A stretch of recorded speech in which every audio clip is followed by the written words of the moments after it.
Behama Matija Maye Yare Aching Alajima Kakemu Biaji dea Piadke Maza Genetu Kuro Biadke Drepepire Bipekli Yiri Ye Oh Secria Amumuli You Kuropiat Maza Gene Dignile Shimian Tommy are attending in Nema Didana Ligo Tobu Sende Pila Filo Kurai Namaro Konji Be the low Did Nokobatobu Sangato Tumia Mingala Shije Kazabu Piadake a chound over Lago, a luro Lago, Tibuya, Lila Gento to Miane a two, did a pinny a yard in a trapello.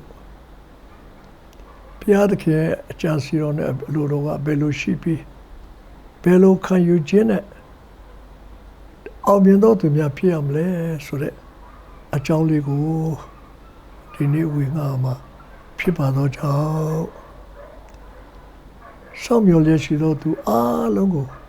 Piadki Namane Konji Pibare. A ching legule Piadki Kita Saka Asa Pujamazo Apa Piadki T ching lego Kuropia Pedonaro Ascende Shipi Solezwa Koropia Pamuta Jinjao Korogu Jesu Devi Namaro Konji Pibare Samuel Yeshido Tadu Bibia Yojidumia Dama Maitrimia Nogba Sanga Kimototumia Alondogo Koropia the Ki Namarone Konji Pibi The season Lego Pimia Wuncha Asa Pubabi Pa Piatake Amen Namaro Konji Pibare Digade Piatake Nozo Winga kind of Ayali Aro The chain in it Time 12 ဖြစ်ပြနေတဲ့အရာအမျိုးစုံတစ်ခုတည်းမဟုတ်ဘူးယောဂတစ်ခုတည်းမဟုတ်ပါဘူးနော်ကျွန်တော်တို့ဒီပြည်တွင်းစီးပွားရေးနေမှုထိုင်ရေးအစရွေးပေါ့နော်ညတဲ့အားလုံးနဲ့ပါပတ်သက်တဲ့အကြောင်းအရာဝင်ငှမှာဖြစ်ပါတယ်ဒါတွေအားလုံးကိုကျွန်တော်တို့ရှုတဲ့အခါဒုက္ခသစ္စာတရားကိုရှုတတ်ရင်ဒုက္ခကိုမြင်တယ်လို့တရားသဘောရှိတဲ့အတိုင်းဒီကလေးလေဒီဒုက္ခကိုတကယ်ကိုလေးလေးနက်နက်စဉ်းစားရင်ဘုရားသခင်အကြံစီလေးကိုနည်းနည်းလေးသဘောပေါက်တာနဲ့အဲ့ဒီဒုက္ခဟာဒုက္ခဖြစ်သွားနိုင်တယ်ဆိုတဲ့မင်္ဂလာတရားကြီးကိုဝေငှချင်တာပါ။ဘာကြောင့်လဲဆိုသဘာဝမျက်စိနဲ့သဘာဝတရား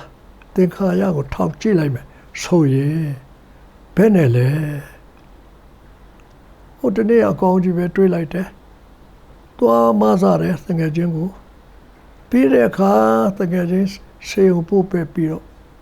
အဲ့ဒီပို့တဲ့တကယ်ချင်းကကောင်းသွားပြီ။သွားပို့ပေးပြီးတော့မစားတဲ့လူက3 ရက်နဲ့တည်သွားတာရှိပါတယ်။အိုးဖြစ်မှဖြစ်ရလေအကောင်းလုပ်တဲ့လူတည်သွားပါလား။ရင်တူးမနာဘယ်လိုနားလည်ရမှာလဲဒီဥစ္စာ။ဖျားတခင်ကဒီလိုလား။လူမြင်တတ်ပါတယ်။မြင်တတ်ပါတယ်။ဒ ဒီတော့ကဒီကနေ့ကိုယ့်ရဲ့သဘာဝစိတ်နဲ့ကိုမမျှော်လင့်သောအရာဖြစ်လာတဲ့အခါဘာကြောင့်ဖြစ်တာလဲအကြောင်း၃ရပ်ရှိပါတယ်လို့ဆိုတာကိုဒီကနေ့ဝေငှချင်ပါတယ်အကြောင်းတစ်ကတော့နော်ဘုရားသခင်ရှေ့မှာဒုစရိုက်ကိုပြုလို့ချစ်တော်သားကိုဆုံးမတယ်ဆုံးမခြင်းဆိုတာဘယ်တော့မှကောင်းတာမဟုတ်ပါဘူးကာယကရှင်ဘယ်တော့မှမကြိုက်ပါဘူးတန်းနိုင်ခွင့်လို့ချင်းကိုသာလုပ်ပါမလုပ်ပါနဲ့မဆုံးမပါနဲ့ကျွန်တော်ဒါပေမဲ့ပြောင်းလဲမှုမရှိဘူးအခွင့်အရေးနဲ့ယူတယ်ဒီတော့ကချစ်တော်သားကိုဆုံးမတယ်ဒါနှုတ်ကပဘုရားသခင်သဘောတော်ဒုတိယတစ်ချက်ကနှစ်သက်တော်သူကိုတော့ဒဏ်ခတ်တယ်ဘယ်နဲ့လဲဘုရားနှစ်သက်တဲ့လူကိုဘယ်လိုကြောင့်ဒဏ်ခတ်တာလဲနော်ဘုရားနှစ်သက်တော်သူဘုရားအလိုတော်နဲ့အညီဘုရားဘုန်းသက်တွေကိုထူဖို့လောကမှာကိုရောအလိုရှိတဲ့အတိုင်းကိုရောကအစီရင်ပြီးတော့အခြေအနေလေးကိုရင်ဆိုင်စေတယ်နော်အဲ့ဒီအခြေအနေကိုရင်ဆိုင်ရတဲ့အရာကိုဘယ်သူကြိုက်တယ်လဲဘယ်သူမှမကြိုက်ပါဘူးဒါပေမဲ့မှတ်ထားပါအလ္လာဟ်တာမဟုတ်ပါဘူးလူတိုင်းကိုမလုပ်ပါဘူးချစ်တော်သူကိုဆုံးမတယ်နှစ်သက်တော်သူကိုဒဏ်ခတ်တယ်ဆိုတော့ဒီအဆိုးကိုမနှစ်သက်ပဲနဲ့ဒီလိုဖြစ်တော့ခံစားရတဲ့အခါကို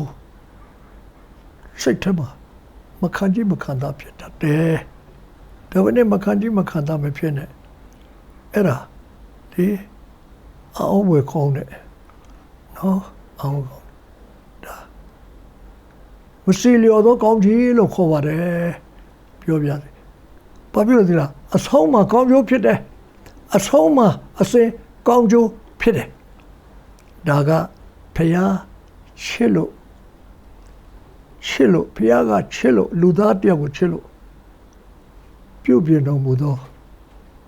တော်မူသောနော်အခြေအနေကိုဆိုလိုတာပါဒုတိယတစ်ခုကတော့ရင့်ကျက်ခြင်းဖြစ်စေဖို့ဆိုတာဘုရားသခင်ကလေတတိယဖြစ်ဖို့ဘုရားအလိုတော်ကိုနာခံလိုက်လျှောက်ခြင်းယုံနဲ့မပြီးသေးဘူးနာခံလိုက်လျှောက်ခြင်းတက်တွေကိုတွေ့နေရတော့သူတခြားလူတွေမတွေ့ရဘူး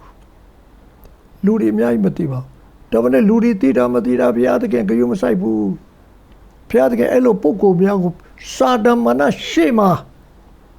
ကိုရောကလေအောင်မြင်သူအနေနဲ့ခုံဖော်ခြင်းတာလဲရှိပါတယ်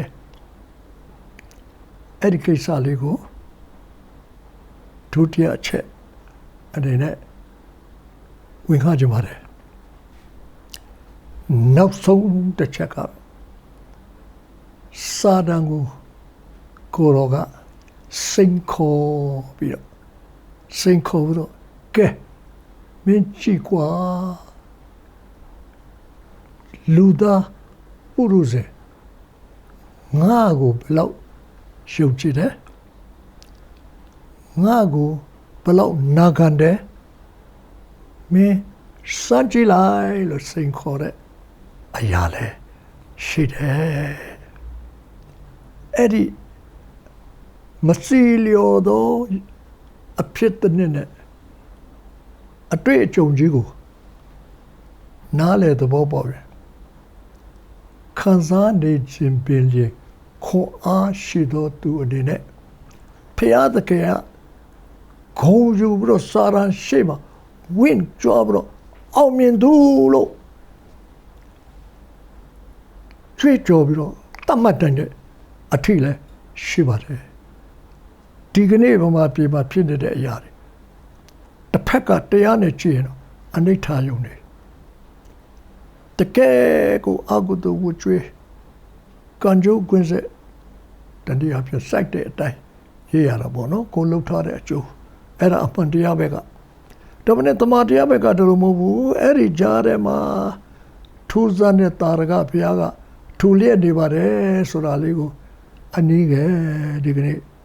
နော်တက်တဲ့တာရကနဲ့ဝင်ကားကြပါတယ်ပြောပြစီနော်အဲ့တော့လို့ဘယ်ကနေစမလဲနော်ဘယ်ကနေစမလဲဆိုရင်တော့အောင်မြင်သူအနေနဲ့စကြတယ်ပြောကြပါတယ်နော်အောင်မြင်သူအနေနဲ့စပါမယ်ကဘာဦးကျန်ခန်းကြီး20နဲ့အငယ်နှစ်ကနေဖတ်ပါမယ်။အငယ်တစ်ကနေဖတ်ပါမယ်။ထို့နောက်မှာဘုရားသခင်သည်အာဗြဟံကိုစုံစမ်းခြင်းငှာလူစကားစာစကားစုံစမ်းခြင်းငှာအမှန်စုံစမ်းခြင်းငှာမဟုတ်ပါဘူးဝိညာဉ်သဘောတရားကစုံစမ်းစေခြင်းငှာထူးခြားတယ်နော်စုံစမ်းဒီတော့ကျမ်းစာကိုဘယ်လိုအဓိပ္ပာယ်တွေပြန်ပြီးတော့လုံးနေရတာလဲလို့ပြောကောင်းပြောပါအဓိပ္ပာယ်မှာပြန်နေတာမဟုတ်ပါဘူးဒီဥစ္စာသဘောတော်နဲ့အလိုတော်ရဲ့အဓိပ္ပာယ်ကိုဖော်ရပါစုံစမ်းစေခြင်းကအာဗြဟံလို့ခေါ်လိုက်တယ်အာဗြဟံကလည်းပြောပါတယ်ကျွန်တော်ရှိပါ၏ဟုရှောက်တယ်ဒါကိုကြည့်တဲ့အာဗြဟံနဲ့ဘုရားသခင်ကတော့တော့တကယ်ကိုပဲအဖေနဲ့သားကဲ့သို့သားကိုခေါ်တာအဖစကားနဲ့ခေါ်တာပါလူဘာသာစကားနဲ့ခေါ်တာမဟုတ်ပါဘူးအဲ့ဒီဝိညာဉ်သားနဲ့ခေါ်တာကိုဝိညာဉ်နဲ့ဖြေတာပါကျွန်တော်ရှိပါ යි ရှောက်လေနော်အာဗျာကျွန်တော်ရှိပါဘာဆက်ဖြစ်လဲတင်သည်ဆက်ပြောတဲ့စကားလေးကိုနားထောင်ပါတင်သည်အလွန်ချစ်သောတယောက်ထီသောသားဣဇက်ကိုယူ၍မောရိပြည်သို့တွားလို့ဟုတ်ကဲ့အာဗြဟံလေညင်ဖို့စန္ဒတစ်ချက်မှမရှိဘူးအာဗြဟံကဘာဖြစ်လို့လဲတဲ့သူ့အသက်တာမှာဖះပြောတဲ့စကားတွေမပြည့်စုံတာတစ်ခုမှမရှိဘူးအားလုံးဟာပြောတဲ့အတိုင်းပြီးတယ်ရှေ့ပိုင်းမှာတော့အချိန်ကာလလေးတစ်ခုစောင့်ရတာရှိလို့သူမှာတဘာဝလူစီဝရဲ့နေရာမှာနဲ့တာသမီဖွားနိုင်တဲ့အချိန်မရှိတော့တဲ့ဇနီးတဲ့စာရဲအောဘွယ်စာရဘွားနဲ့မိခင်ဖြစ်တယ်တဲ့လူတွေတော့ရည်တော့မှာပဲတဲ့နော်ရည်စရာလုပ်တယ်ကောင်းပါပြီဒီသားနဲ့ပတ်သက်လို့မင်္ဂလာဖြစ်လာတာပဲနော်အဲ့တော့တဲ့မင်းနော်သူ့ကိုခေါ်ပြီးတော့သွားပါဘယ်လိုသွားမှလဲမော်ရီပြည်သို့သွားပြောပါဟုတ်ပါပြီကိုတော့ရတယ်မော်ရီပြည်သွားတာဘာစားလဲလိုက်သွားငါပြလက်တန်သောတောင်ပေါ်မှာကိုတော့ပြမယ်တောင်သွားပါမယ်ကိုတော့နာကဒါဘယ်နဲ့ကိုတော့တက်တေထူချင်တာစာရရှိမှထူချင်တဲ့တက်တေကဘာလဲတောင်းပေါ်မှာသူ့ကိုမီးရှို့ရာရစ်ဖြစ်ပြုတ်၍ပူဇော်လို့ဟုမိန့်တော်မူတယ်စဉ်းစားကြည့်ပါအဲ့ဒါကတဘာဝစိတ်နဲ့ သင်္ခါရအာယုံ၅ပါးနဲ့ဘယ်လိုနည်းနဲ့မှနားလည်နိုင်မဲ့အရာမဟုတ်ပါဘူးစဉ်းစားကြည့်ပါဘယ်ကျမ်းတမှာနားမလဲပါဘူးလိုက်လျှောက်ဖို့တော့ဝေးလို့မဟုတ်တာဘုရားတကယ်ဒီအသက်ဒီရွယ်မှာရတဲ့သားလေးဘယ်လိုတော့မျိုးဆက်မှာလဲအဲ့ဒါကလောကီအာယုန်နဲ့နေရာမှာတိပေးတဲ့ဟာဒါပဲနဲ့လောကုတ္တရာအာဗြဟံကဘုရားသခင်နဲ့လောကုတ္တရာတဘာဝမှာအဆက်ရှိနေတဲ့အတွက်ကြောင့်ဘာမှမပြောတော့ဘဲနဲ့အော်ကြရည်နော်မပြောတော့ဘဲနဲ့တော့ခေါ်ဝရတယ်တော့ခေါ်သွားပါပြီနော်ဘယ်သူမှဘာမှပြောသွားတယ်ကျွန်နှစ်ယောက်ခေါ်ရတယ်ကုညီဖို့ထင်းကိုခုတ်တယ်ရဲပေါ်မှာတင်တယ်တားရည်လားဖေတို့ဖျားပြောတဲ့အတိုင်းသွားလို့ဖို့ရှိတယ်လိုက်ခဲ့ကွယ်အဲ့ဒီချိန်မှာစဉ်းစားကြည့်ပါနော်စဉ်းစားကြည့်ပါဖျားကိုယုံကြည်စိတ်ချဖျားနဲ့ဒီကတော့သူနဲ့သဘောတော်ကိုသိတဲ့အခါကျရင်လေဇာတိသွေးသားအနေနဲ့တော့စိတ်မကောင်းတော့လဲတက်တာလုံးဂတိတည်တဲ့ဘုရားတကယ်ဘာလို့ဦးမလဲမသိဘူးအရေးမကြီးဘူးနောက်ဒီမျောလင်းခြင်းလေးနဲ့ဆိုတော့အောင်မြင်ခြင်းကဘာလို့လိုက်နာတယ်တောင်ပေါ်တွားတယ်တောင်ချေရောက်တယ်အခိုင်စေလေးတရားကိုဒီမှာနေခဲ့တယ်ငါသားနဲ့ငါတယောက်တည်းသွားမယ်အပေါ်တက်နေတယ်ဒန္တာရီလားမဟုတ်ပါဘူးဒီနေ့ဒန္တာရီမဟုတ်ပါဘူးပဝင်းကြီးကိုနားထောင်ရင်ဒန္တာရီမဟုတ်ကြောင်းဖျားသခင်နဲ့ဖျားစကားကိုပဲနားထောင်လို့အော်ဘွယ်အသက်ချမ်းသာရတယ်လူတွေအော်ဘွယ်နော်သူတို့နာကျင်ခြင်းဝေဒနာခံရတဲ့အချိန်မှာပင်လျေနာကျင်ခြင်း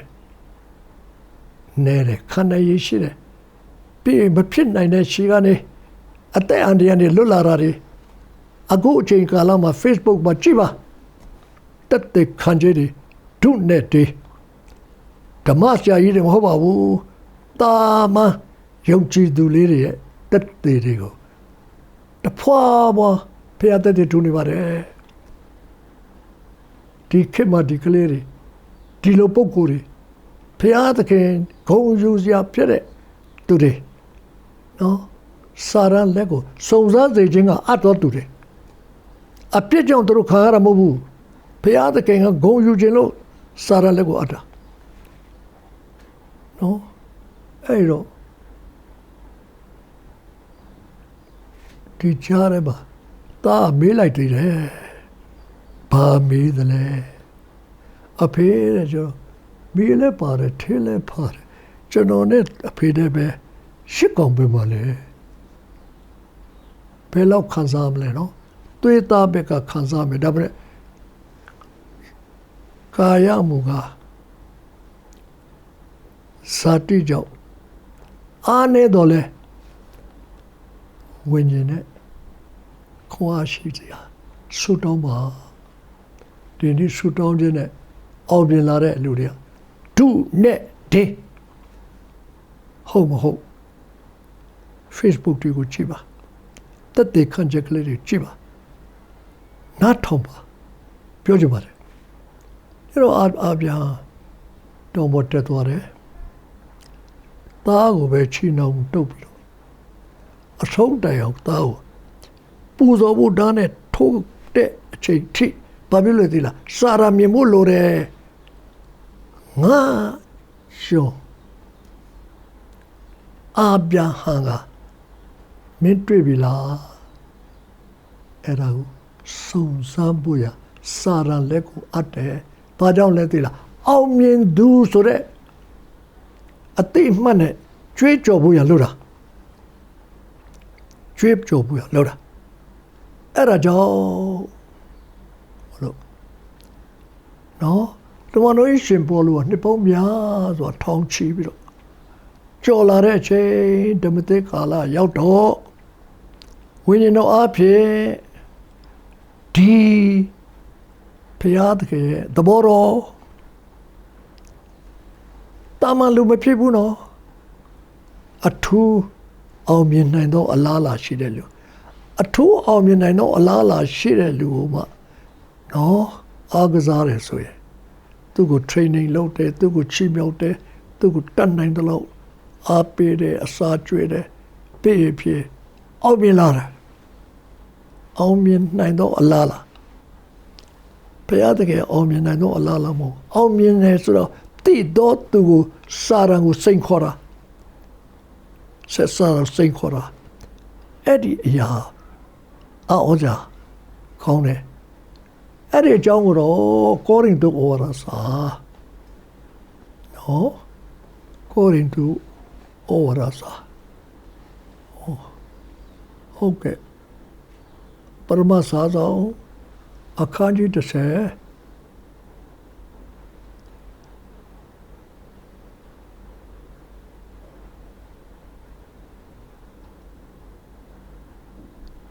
အငယ်73မှာတွေ့မှာဖြစ်ပါတယ်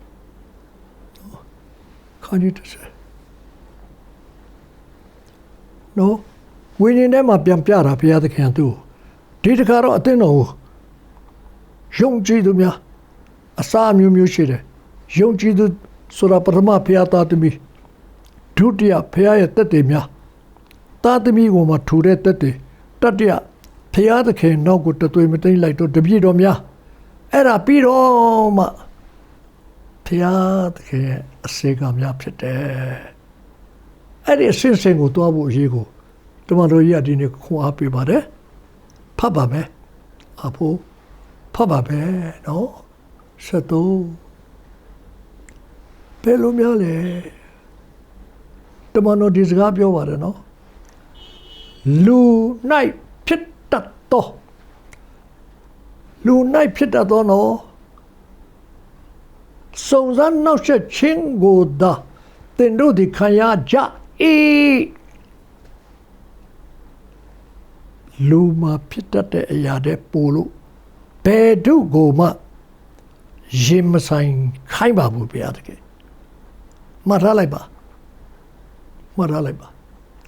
ရင်မဆိုင်ခိုင်းပါဘူး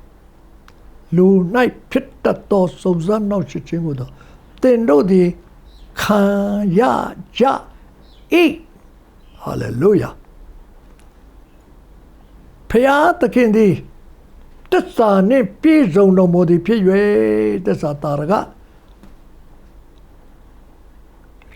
တတေထူဖို့ရဖြစ်လို့သင်တို့မခံမရနိုင်သောစုံစမ်းနှောက်ယှက်ခြင်းကိုသင်တို့၌ရောက်စေခြင်းကအခွင့်ပေးတော်မမူသင်တို့သည်ခံနိုင်မည်အကြောင်းစုံစမ်းနှောက်ယှက်ခြင်းနှင့်တကွာထွတ်မြောက်သောလမ်းကိုလည်းစီရင်တော်မူလိမ့်မည်တတွဲတဲ့ဆက်တယ်တော့တော့လူတိုင်းကိုလာတယ်မဟုတ်ဘူးအလားလားရှိတဲ့လူကိုပဲအလားလားရှိတဲ့လူတွေကိုပဲဒါကြောင့်မို့လို့ဓမ္မသစ်မှာပဲကြည့်ဓမ္မဟောင်းမှာပဲကြည့်ပါအလားလားရှိတဲ့လူတွေကြားလေးတဲ့မှာဖောက်ပြီးတော့ကြားလေးတဲ့မှာဖောက်ပြီးတော့နော်ဓမ္မဟောင်းမှာဖျားထူတဲ့တက်သေးလေးတွေနော်ဣသရေလလူတွေဖျားစကားနားမထောင်ဖျားစကားနားမထောင်ဘူးဒါပေမဲ့ခလေးလေးလူငယ်လေး၄ယောက်ကနားထောင်တယ်အဲ့တော့ဘာဘူးလုံရှင်မြင်ကဣသရေလလူတွေကိုတိတ်ဆဲသွားသူတို့ကိုတိုက်ခိုက်ပြီးတော့သူတို့ဘာဘူးလုံတိုက်ပြေခေါ်သွားတဲ့အခါမှာအမလီဣသရေလလူတွေခံပြင်းလိုက်တာဘာကြောင့်လဲသူတို့မယုံနိုင်ဘူးအိုးငါတို့ဘုရားတကယ်အသက်ရှင်တော်ဘုရားတကယ်တကောကြည့်တော်ဘုရားတကယ်ဘယ်နဲ့ဖယမဲတယမဲတွေဘာဘူးလုံတွေ တိုင်းပြည်ကဘယင်လက်အောက်ကိုပေးလိုက်တယ်အနှစ်80သွားတယ်ဒါပေမဲ့ဣသရေလလူတွေဒါလောက်အုပ်ချုပ်တော်မလို့4ယောက်သောလူငယ်လေးတွေကအောင်မြင်သောသူတွေရှိတယ်နံပါတ်1နာဂန်ချင်းနဲ့လိုက်သွားတယ်နံပါတ်2အရွေးကောက်ခံရတယ်နံပါတ်3ပညာသင်ကြတယ်ပညာသင်တဲ့နေရာမှာသူတို့မနစ်သက်ခါလာတဲ့ပညာဆိုနက္ခတဗေဒနဲ့ဆိုင်တော့ဒီအတ္တပညာကိုသင်ယူရတယ်ဒါပေမဲ့တခြားလူတွေသူတို့သားတယ်ဘာလို့လဲဆိုတော့သူတို့ရှိမှဘုရားသခင်ဝိညာဉ်ရှိလို့ကလေးတွေအဲ့ဒီကလေးတွေကနောက်တော့စာမေးပွဲဖြေတော့လဲထိတ်မှာပဲရောက်တယ်ဒါနဲ့မင်းတိုင်ပဲအမခံပြီးတဲ့အခါမှာမျက်နှာသာရတယ်မျက်နှာသာရတယ်အဲ့ဒီမျက်နှာသာရတဲ့အခြေမှာပဲလူနိုင်ဖြစ်တတ်သောစုံစမ်းနှောက်ယှက်ခြင်းနဲ့အောင်မြင်ခြင်းတတ်တွေကိုဘုရားသခင်ထူခြင်းသောကြောင့်အားလုံးတည်တဲ့အတိုင်းမှာအခန်းကြီး3ပါဘုရင်ကြီးကသူစိတ်ဝိညာဉ်နဲ့မခံစားရတယ်လို့သူ့ကိုချီးမြှောက်တဲ့ဘုရားတရုပ်ဖို့ပြဖို့ရုပ်ထုကြီးသူတိဆောက်တယ်ဒါသူ့ယုံကြည်ခြင်းနဲ့သူဒီလိုပဲခံစားပြီးလို့လုပ်တာအဲ့ဒါကိုရှိခိုးပါကွယ်တဲ့ငါလိုပဲကောင်းကြည့်ရအောင်ဒါပေမဲ့ရှာတဲ့မေရှေအဘိနေဒီကိုတော့ရှင်းမခိုးကြဘူးလေနော်ရှင်းမခိုးဒါလည်းပဲအားလုံးသိပါတယ်မိဘုံတွေကိုချတယ်မိဘုံတွေကိုချသစ္စာရှိတယ်ဘုရားသခင်မှာလိုက်လျှောက်တယ်နားထောင်တယ်ဘုရားသခင်ကဟုတ်ဘူးဆိုတော့မိဘုံတွေတော့ကြားတယ်လေမိဘုံတွေကြားတယ်ဒါပဲမိဘုံတွေမှာလမ်းလျှောက်တယ်သူတို့တွေမကဘူးတဲ့ဘုရားသားနဲ့တူတော့သူပါလျှောက်လို့ဘုရင်ကြီးရဲ့နော်နန္ဒဘာဝအာယုံပွင့်ထွက်သွားတာဟာခေါ်ထုတ်ပုံရှာတဲ့မိရှေအပိနေကိုထွက်လာကွယ်ထွက်လာအဲ့ဒါမြင်ပြီးတဲ့အခါကျတော့နော်ထွက်မြော်လမ်းကိုလည်းပြင်ဆင်ထားလိုက်တာတိတ်တိတာတယ်နော်စုံစမ်းနှောက်ယှက်ခြင်းနဲ့တကွထွက်မြော်လမ်းဒါရလာကြတော့ချင်းတွေတွင်နဲ့ပြစ်ချခါရတယ်လေရတယ်တက်တက်ထူတယ်အထဲမှာစုံစမ်းနှောက်ယှက်နေတဲ့တကွထွက်ရတော့လားလူ၌ဖြစ်တတ်သောစုံစမ်းခြင်းပဲမဟုတ်လားဟုတ်တယ်ဒါပေမဲ့ခဏလေးနဲ့ထွက်မြော်လမ်းကိုဘုရားပြင်ဆင်ထားတဲ့ခလေးတွေပါဒီနေ့လည်းဒီလိုပဲခဏလေးနဲ့ဘုရားပြင်ဆင်ထားတဲ့လမ်းစုံစမ်းနှောက်ယှက်ခြင်းနဲ့တကွထွက်မြော်လမ်းရှိတယ်လို့နည်းနည်းကြာတာလည်းရှိတယ်နည်းနည်းကြာတာလည်းရှိတယ်ဓမ္မသစ်ထဲမှာဆိုရင်ရှိပါတယ်ဓမ္မတော်များတပည့်တော်များရှောလူပေါ်လူမဖြစ်ခဲ့ရှောလူဘော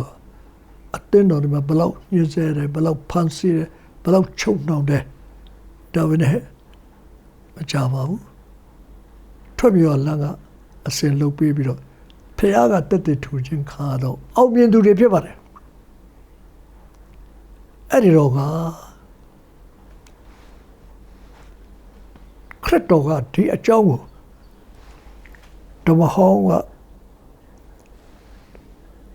တက်တက်ထူခဲ့တဲ့အာဗြဟံအသက်တာမှာစုံစမ်းဖို့ရစာရလက်ကိုနှောက်ယှက်စေဖို့အလိုက်တယ်လို့အထားပြီးတော့မှစုံစမ်းနှောက်ယှက်ခြင်းနဲ့တကွထွက်မြော်လမ်းနဲ့ကဲနှုတ်ခဲ့တယ်လို့အောင်မြင်သူအဖြစ်နော်မစီလျော်တဲ့ကောင်းကြီးဒါအာဗြဟံကိုအောင်မြင်သူလို့ခေါ်တာအဲ့ဒါလိုပါပဲရှာတဲ့မေရှေအကပိနေကိုအောင်မြင်သူများဖြစ်တယ်လို့ခရစ်တော်ခေတ်ကြတော့ဓမ္မတိရောက်လာပြီနော်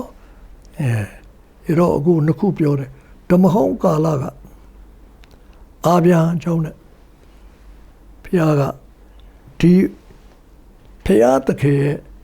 သဘောတော်နဲ့အလိုတော်ကြတဲ့စိတ်ခုံမှုနဲ့စာရန်ကိုစုံစမ်းတွေ့ဆုံမှုအတဲ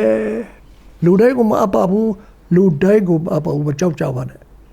အလားအလာနဲ့အောင်မြင်နိုင်တဲ့အလားအလာရှိတော့သူ့ကိုပဲအပ်တာပါလို့အဖိုးပြောပြစေဖိုးပြောပြစေနော်ဒီနေ့လဲဆင်ခြင်ပါအဲ့တော့ဒဏ်ခတ်တာဆိုရင်တော့တမျိုးဒဏ်ခတ်တာဆိုနော်ချစ်တော်တာမလို့နှစ်သက်တော်သူမလို့ဆုံးမခြင်းနဲ့ဒဏ်ခတ်ခြင်းရှိတယ်အခုဟာဆုံးမခြင်းနဲ့ဒဏ်ခတ်ခြင်းမဟုတ်ဘူးကိုရောအောင်မြင်ခြင်းကိုချီးမြှောက်ပြီးတော့တက်တည်ထူဖို့ရအခွင့်ပြုတော်နော်စုံစမ်းတောက်ချက်ခြင်းလို့ခေါ်ပါတယ်ကောင်းရဲ့သားနဲ့ယောဘမှာလည်းဘာပြစ်မှမရှိဘူးဘုရားစိန်ခေါ်တာနဲ့ပဲခံစားလဲရတာဒုက္ခမြဒါမှလည်းအောင်မြင်သူယောဘဒီတော့ကလို့အခုဓမ္မတေကာလခရစ်တော်ကာလဓမ္မတေကာလမှုခရစ်တော်ကာလနဲ့3နှစ်အချိန်ကာလမှာဒီဘုရားရဲ့သဘောတော်နဲ့အောင်မြင်သူကိုတက်တည်ထူတဲ့အကြောင်းအရာလေးနော်စုံစမ်းနှောက်ယှက်ခြင်းနဲ့တကွထွက်မြောက်ရလားတိုးလေးနဲ့ကိုရောတက်တည်ထူတဲ့လူစုလေးတပည့်တော်လူစုလေးရှိပါတယ်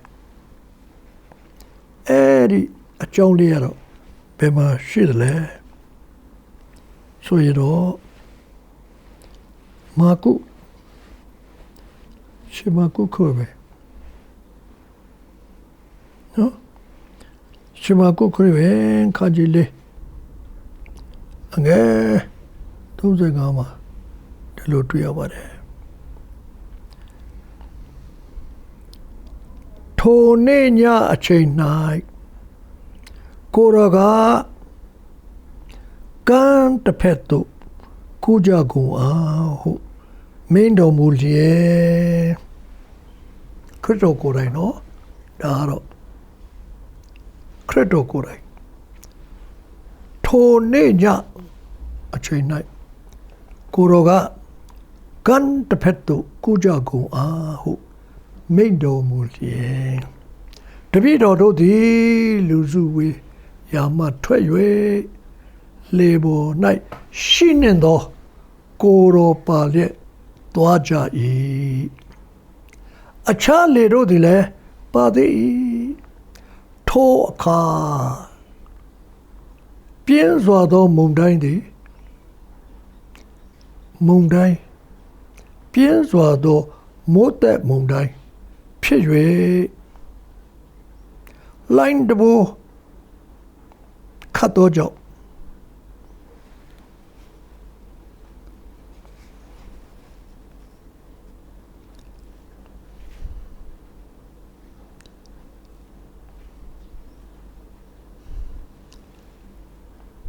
လိုင်းတဘူခတ်သောကြောင့်လှေသည်ရေနှင့်ပြည့်လေ၏ကြည့်ပါတော့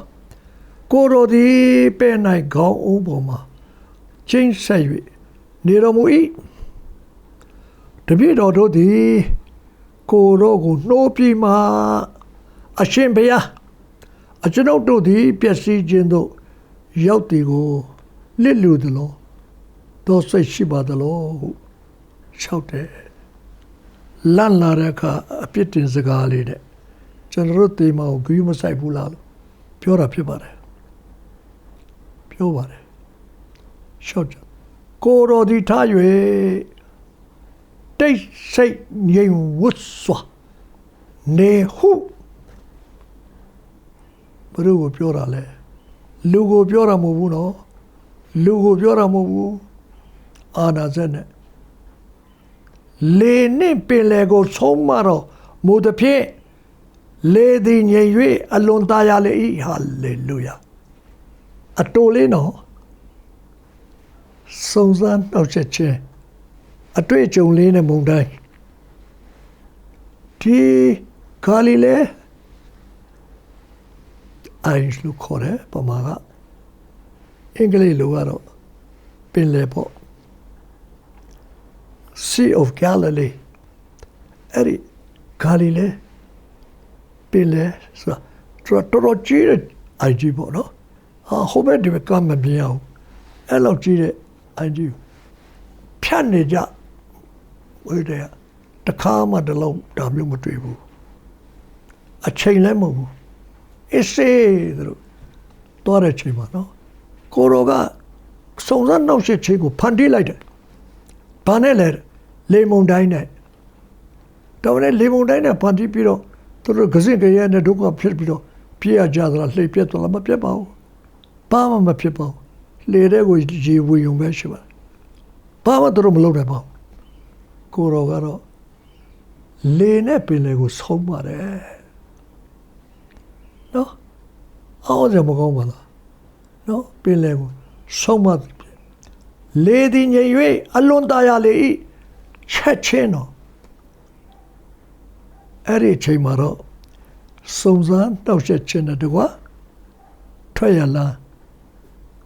Koro Sindara Dodole Dodole no So a chodo to the Debido a semasoe Sonsan no Chechilia Dodole Era de say that all. Omyedotu Sarangu Piatkin Sinko 92 Yoba Soro Intankala Dorojare Tanaja Komare Davine Tomio Lanshidla Shivare Yoba Wutu Kanji Lizan and Niku Paye Mingalade Omyedotu Pit But only Kurore Genoare Matira le piomi bare. Horonga Koro Yeni Koro a chang with the election did a chang with the Yanibiro. Koro then made the higher. A joint away Yenizwa Sagapio Mianachin sign. Triametu Namalega Twiggy le piomi bare a tin era. You know what you know, Jabu Yomiane. Like shout about. I was a Mokola. Tinele Junji do Miata Potamasima. Jabu Yon Lone Junji, like shouted me. Piatic South Genera, Diluri Ole, Piatica, the Saint Uma, Eri Osao, Sonsanjin Core. Sonsanjino, Pabuzo, Dowood, Yonchichin, Dobido, Omnidotu, Pizzebo. Tada. A Kuro, the Kuro, Yashini me. Kuro Sagapio Babi. Day to a job, Piatake, do Piachimo letter. Social daughter thought to me, Nasa. 3 Sunday, Nasa. Doesn't the Mimia, ya. Obwe. Alone chore. Thought the Mimia. Koro that day to Suchare. So that Mingala. Who? On way Kayare era Trebiola. Sonsan no Chene, Twea Langole, Pisinta. Diro Digane Pechinima Pau Yesaniarale Piatakin Chilo Somajin Kaniarala Piatakin Nitalo Dansi and J Kayarala Daga Piatake be twist so yado Sonsanji W. Pibare. Damam Hoyele Piatake a go Sechalo Saran was Saint Holedala Sanajiva. Digne Dike Dechema Mingalaga Piatake Sikchado Durigo Piatake a Tete to Jello. Sonsan no Chechen di Hudo. No, a low joke. Sibwa ja senje. Neye taye shuipe ya je. Sawo neye chatte je. Asa shido. Sonsan no Cheche. Yesaya bine. စုံစမ်းနှောက်ယှက်ခြင်းတဲ့တကွကိုရောကပံ့ပိုးခေါ်ရတာသူ့အချိန်ကာလအတော်တွင်းလေးမှာပဲပြီးရင်ကဲတင်ချင်းဝင်လာတာ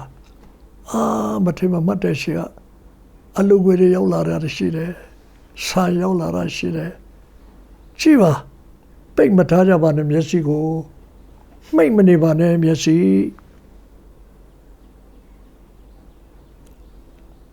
ဒီတက်တည်တဲ့ဖျားသခင်က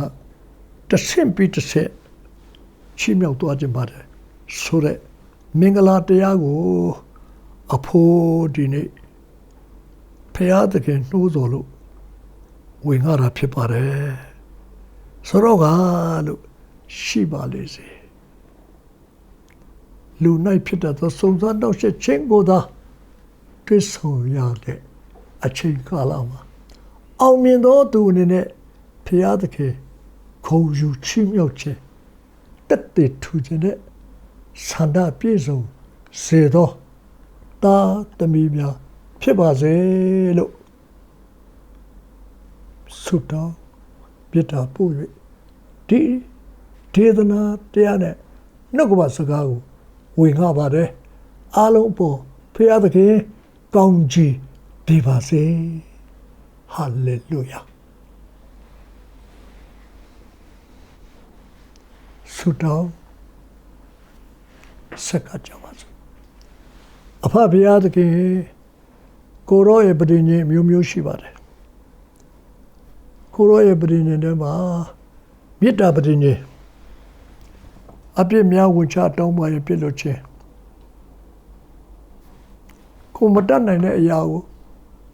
ကိုရောကိုအတနာခါဆုတောင်းမျိုးလေးယုံကြည်စွာစုံဆိုင်တော်သူကိုရောကတောင်းလျှောက်တော်သူကိုပြည့်စေ၍ခမည်းတော်ဘုံထင်ရှားစေဖို့မေတ္တာနဲ့ပြုတော်ပဋိညာဉ်ရှိသလိုတစ္ဆာနဲ့ကိုရောစကားနဲ့အညီလိုက်လျှောက်မှကိုရောချီးမြှောက်တာရှိပါတယ်တစ္ဆာတရားတက်တည်တယ်များလာတဲ့လူကိုတစ္ဆာတရားရဲ့တာရကနဲ့ဂုံပုတ်ကိုဖော်ဖို့ရကိုရောဒီအော်ပွဲစာရလက်ကိုစုံစမ်းနှောက်ယှက်ဖို့ကိုရောခွင့်ပြုတာရှိပါတယ်ခွင့်ပြုတာရှိပါတယ်ခွင့်ပြုခြင်းခံရတော့သူကတော့အောင်မြင်ခြင်းနဲ့စာရရှုံးလို့ကိုရောအလုံးဝမ်းမြောက်ခြင်းနဲ့ဂုဏ်ယူရတော့ခွင့်ကျွန်တော်တို့ဒီယောဝရလောကကြော်ပြီးကောင်းကင်ဘုံနဲ့ဆိုင်တာဝိညာဉ်နဲ့ဆိုင်တဲ့ဘုရားသခင်နိုင်ငံတော်အထဲမှာစာရနဲ့ကိုရော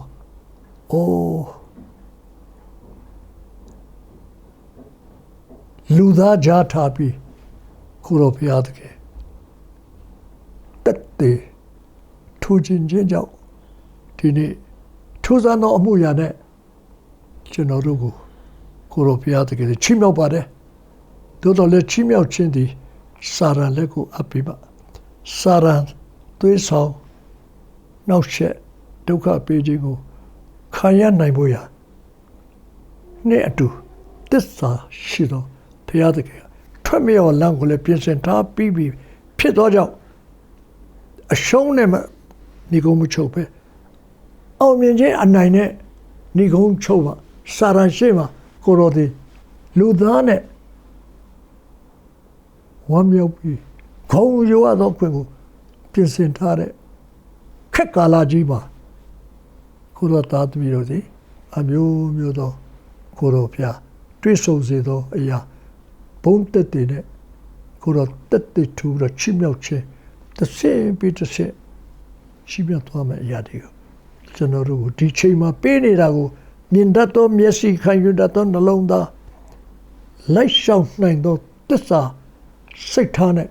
အားလုံးလိုက်နိုင်ပါမယ်အကြောင်းအလုံးရိုသေစွာနာမတော်မြတ်နဲ့ကောင်းချီးပေးပါရဗျာအဖဗျာတကယ်မြတ်တော်သားတော်ယေရှုခရစ်တော် မာနွေလာကျွန်ုပ်တို့နဲ့အတူရှိသောဘုံတက်တဲ့မင်္ဂလာအဖျားပြားတို့နဲ့တရှင်သောဝိညာဉ်တော်ဘုရားသခင်လမ်းပြပို့ဆောင်ဆုံးမတွင်တဲ့ညီတဲ့ချင်းတဲ့ကွာခွန်အားပေးခြင်းဝမ်းမြောက်ရှင်လန်းခြင်းမင်္ဂလာအဖျားပြားတို့သည်ယနေ့ဒေသနာကိုကိုရောစိတ်ဝိညာဉ်နဲ့ခံစားနားထောင်၍ကိုရောဘုရားကောင်းကြီးမင်္ဂလာခေတ်ကာလကြီးရဲ့ဆိုးရုပ်ခြင်းကိုတမန်တရားနဲ့ကိုရောတကူနဲ့ကိုရောစကားတော်နဲ့အောင်မြင်ခြင်းတက်တွေကိုထူနိုင်သောတာသမီယုံကြည်သူတို့ဓမ္မ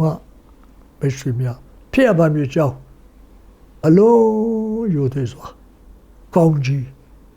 ယခုချိန်မှစ၍ကာလအချိန်တက်ရောက်ပါစေသောအာမင်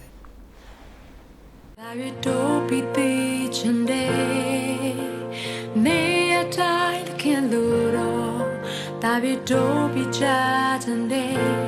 Go